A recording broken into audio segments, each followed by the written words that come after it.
గుంటూరులో హోటల్ రంగం నానాటికి విస్తరిస్తుంది. ఇందులో భాగంగా ఫోనిక్స్ మాల్లో నూతనంగా గూఫ్ వెజ్ రెస్టారెంట్ ప్రారంభమైంది. పూర్తి శాకాహారంతో ఏర్పాటు చేసిన గూఫ్ రెస్టారెంట్ ని గుంటూరు పశ్చిమ ఎమ్మెల్యే గల్ల మాధవి ముఖ్య అతిథిగా హాజరై ప్రారంభించారు.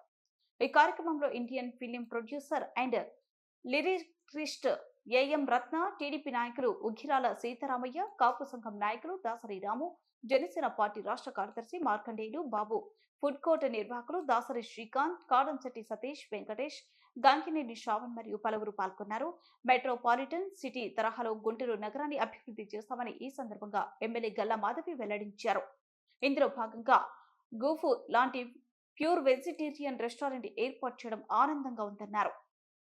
ఈ అవకాశాన్ని నగర ప్రజలు సద్వినియోగం చేసుకోవాలన్నారు. అనంతరం ఏఎం రత్నం మాట్లాడుతూ పవర్ స్టార్ పవన్ కళ్యాణ్ చిత్రం హరిహర వీరమల్లు సినిమా నవంబర్లో విడుదల అవుతుందని తెలిపారు.